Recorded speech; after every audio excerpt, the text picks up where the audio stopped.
KUAM News Headlines is presented by Calvo's Insurance, serving Guam for 80 years. Matson and the Adai Tano program. Harley-Davidson of Guam, visit our new showroom now located on Route 8 in Mighty. IP&E, fueling excellence. McDonald's of Guam, I'm loving it. And King's Restaurant, located in Tamuning and Dededo. Always open, always local.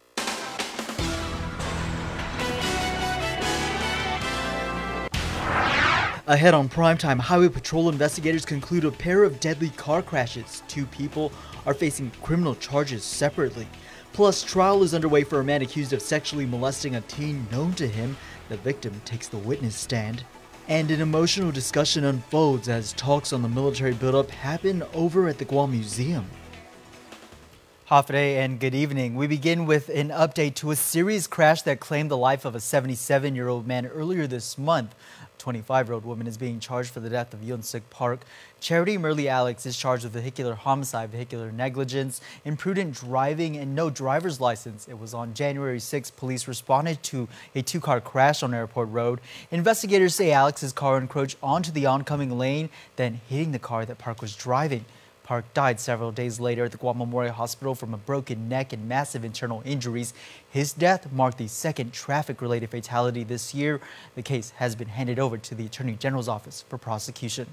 Highway Patrol investigators also placed a Zonia man under arrest for a deadly auto pedestrian crash happened in Jigo last November. 22-year-old Austin Travis Mesa Rabon is charged with vehicular homicide, vehicular negligence, speeding in a posted zone, and reckless driving with injuries. On November 10, 2018, police responded to a crash on Route 1 Marine Corps Drive in Jigo by the Payless Supermarket. The victim, Patterson Gallen, was walking in the area when he was hit by a car.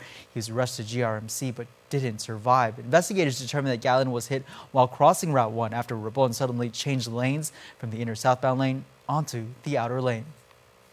He spread my legs and pulled me down. That's part of the testimony from the teen in an ongoing sexual assault trial at the Superior Court of Guam. The defendant is accused of forcing the girl to have sex with him when she was only 15. Here's more from inside the courtroom.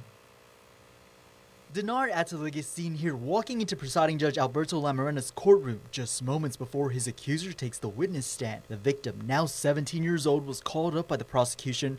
The alleged incident happened on a beach down south back in 2017, an emotional moment for her. She testified, quote, "I was going to check my friend at her house. Denard saw me and asked if I wanted to go to the store to get drinks. It's stated in court that the two are related. She followed him, but instead of going to the store right away, she claims she was taken on a joyride around the south, going to visit the defendant's friends. She testified he got down at his friend's house and started drinking, and then I fell asleep in the car. This before apparently ending up at a beach in Inarahan. He asked if I could follow him and hold the flashlight, so I followed, and we got down and I followed him down the rocks," she said on the witness stand. She was only 15 at the time. The victim telling the court he sat down in front of the rock. "I was saying I'm tired and I want to go home, and he grabbed my arm asking if we can do it, and I said no. Still, he pulled me in and we had intercourse. He unbuttoned my pants. After that, he pulled my shorts down and he took out his penis and pulled me over him, and we started having intercourse. He spread my legs and pulled me down. I told him to stop. I was letting him know I had a boyfriend, that I didn't want to do it." The alleged incident, she testified, happened in less than a minute before the defendant stopped. She walked back to the car before the two headed north to go back home. "Where else am I going to go?" she testified. "I was in a place very far from my house. He just said, 'Don't tell anyone.'" Denard was seen shaking his head no as she was on the stand. During cross-examination, defense counsel tried to poke holes at her testimony, bringing out her initial statement to police. Ultimately, defense is trying to paint a picture that the victim has a history of lying and making up stories to get her way. Denard's mother also took the stand, testifying about the lies and problems she had with the victim in the past. The victim, however, testified that the incident has been hard on her and has caused problems within the family. Trial is ongoing. And just in from the Attorney General's office, 31-year-old Robert Tyrone Diaz-Regis was found guilty of sexually assaulting a woman while she was intoxicated. The attack happened back in December 2017. Regis is convicted of third-degree criminal sexual conduct as a second-degree felony and fourth-degree criminal sexual conduct as a misdemeanor. He faces a max of 9 years in prison. Prosecuting attorney Sean Brown stated, quote, "This case is about someone who took advantage of a young female while she was intoxicated. We are pleased with the results and thankful for the work done by law enforcement." Well, don't go anywhere. We have more news in a moment. You're watching KUAM. There are more ways to experience Guam via KUAM News, giving you what you want, when you want, and how you want it. From smart devices, Alexa, what's in the news? Here's your flash briefing. Over the web, on mobile, on streaming platforms, with immersive, interactive formats, and via social media where it's more than just content, it's conversation. More ways to keep you informed and entertained whenever you want it, wherever you are, on whatever device you're using. Cheers to 80 years! It's our 80th anniversary and the gifts are on us. 80 gift certificates, 8 shopping sprees, 8 staycations, and 1 round-trip flyaway for 2 to Manila. So how do you enter? Calvo's Insurance personal home and auto customers are automatically entered. Non-Calvo's customers may enter by receiving a qualified quote. It's our way of saying thank you for trusting us for the past 80 years. For more details, visit calvos.com/giveaway or call 472-6816. Calvo's Insurance, serving Guam for 80 years. The great thing about technology isn't about how big, fast, or clever it is. It's about delivering connections that empower people to achieve things. Try them for the first time. Connect with others. Or even rediscover the world around us. It's your world. Explore it. It's Micronesia Mall's 30th anniversary, and to celebrate, we are giving away a new Kia Soul LX, a Mazda 3i Sport, the popular Honda Civic LX, and 30 Manila Flyaways during our 30th anniversary Drive-Away Flyaway. Win 3 great cars from Triple J Auto Group, 30 Flyaways from Philippine Airlines, plus thousands of prizes from Burger King and Foot Locker when you play Micronesia Mall's 30th anniversary Drive-Away Flyaway.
Welcome back. From joining a delegation on a fact-finding mission to Puerto Rico to what he says was making history by getting a seat on the House Financial Service Committee, Congressman Michael San Nicolas is well into his transition mode as Guam's new delegate. So just how did the people here in the territory reach him to discuss their issues? Chris Barnett has the story. Well, Congressman Michael San Nicolas is all moved into Washington, D.C. It looks like nobody's home here in Guam. The congressman telling KUAM News by way of text message his Guam district office won't be open until March.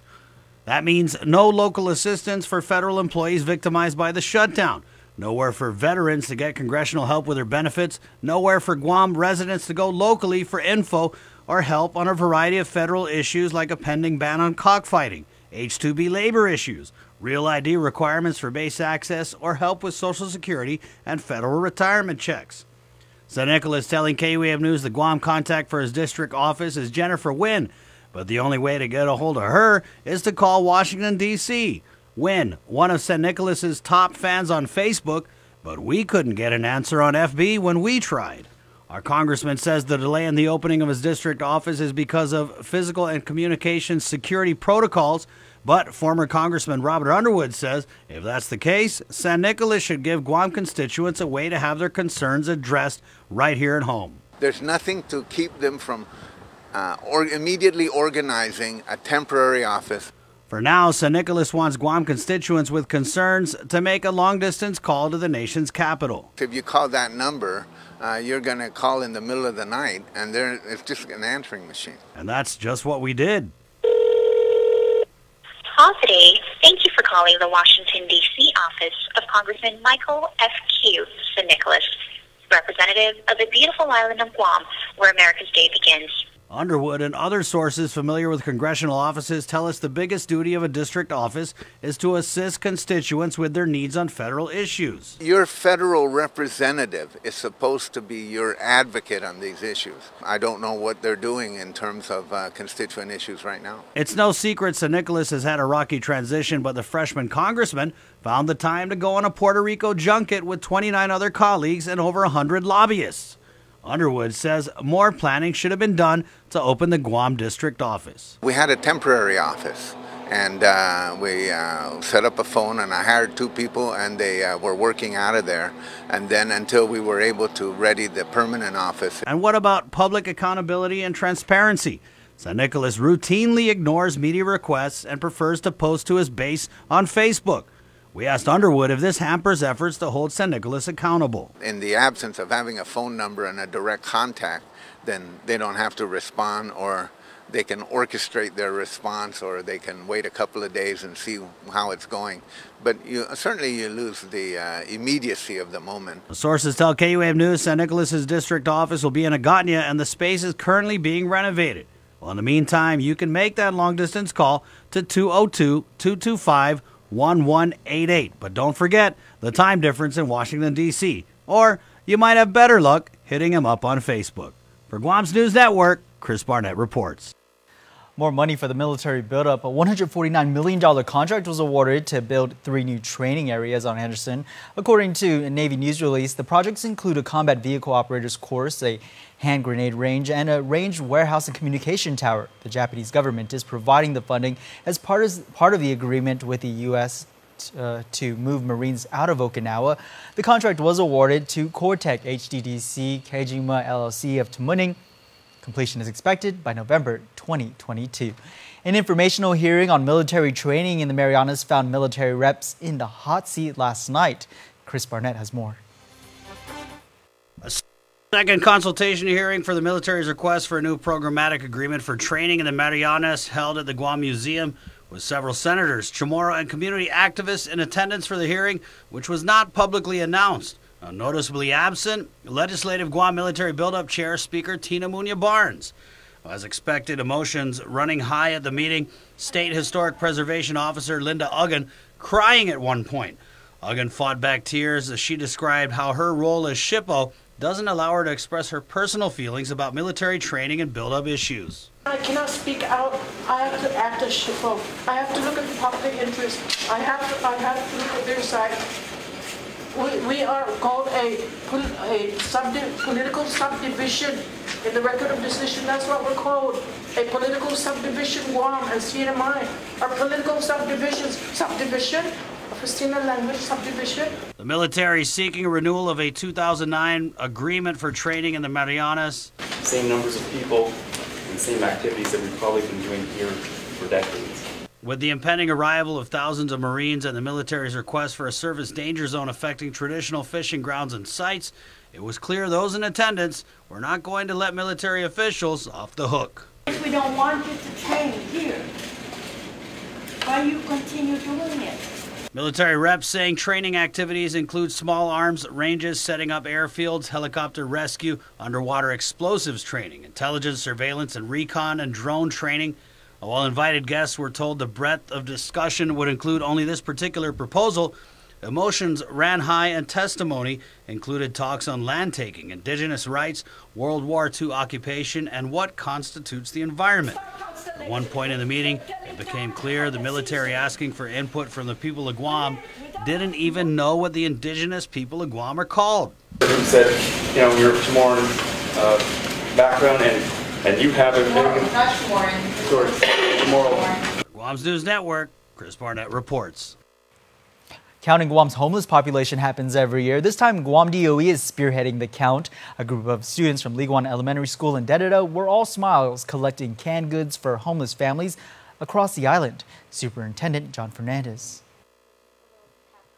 So they talked a little bit about their experiences with meeting homeless individuals or homeless families out there, and they really wanted to be a part of what we're doing on Friday.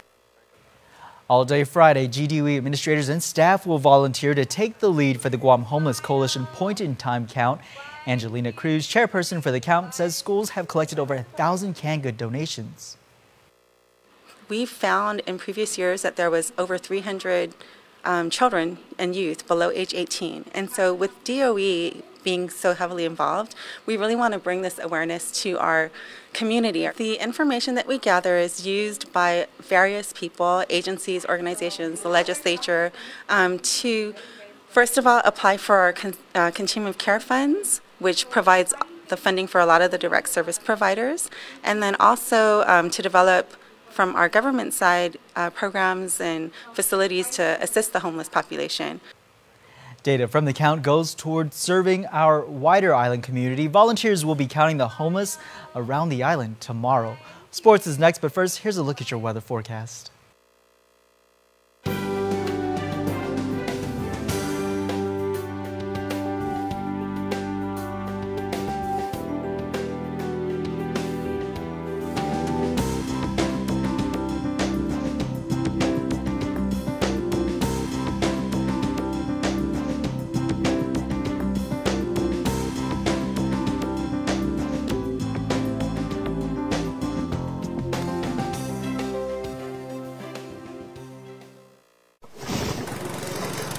MTO, professional janitorial services with a warm hospitality touch. MTO gives that gift year-round. Pressure wash roofs, pressure wash driveways, lawn service, home cleaning, carpet restoration, office cleaning, commercial window cleaning, floor care. When cleaning is in order, MTO has you covered. Call 647-6861 to inquire on how you can receive the maintenance you deserve. MTO, celebrating 30 years with you, Guam. Chuck E. Cheese's Guam is not all fun and games. Our pizza is delicious with the freshest toppings, oven baked to order. Try the fresh salad bar, sandwiches, and don't forget our mouth-watering wings. Come and eat at Chuck E. Cheese's Guam. Start something new this year when you buy a new Dodge, Chrysler, Jeep, or Ram from Cars Plus and Mighty. Like a new Jeep Compass Sport, $175 for paycheck. Or a new Chrysler Pacifica LX, $213 for paycheck. Or save $10,500 on a new Ram 1500. How about a new Jeep Wrangler Sport? Only $309 per paycheck. Plus, receive a Cars Plus Shell Value Card with every vehicle purchase. So this year, start something new with a new Dodge, Chrysler, Jeep, or Ram. Only at Cars Plus and Mighty. Cars Plus, driven by you.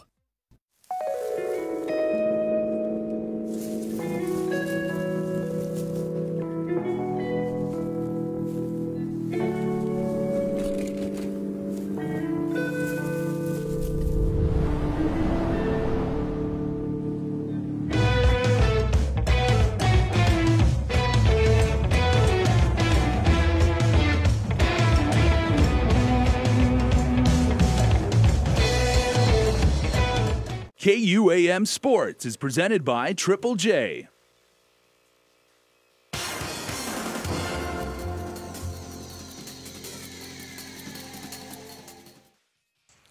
What's up, Guam? Dave Delgado here for KUAM Sports. Thanks for watching. We'll take a look at some U18 baseball highlights between Guam and Palau in just a bit. But first off, your Game Changer segment for this week. Check it out.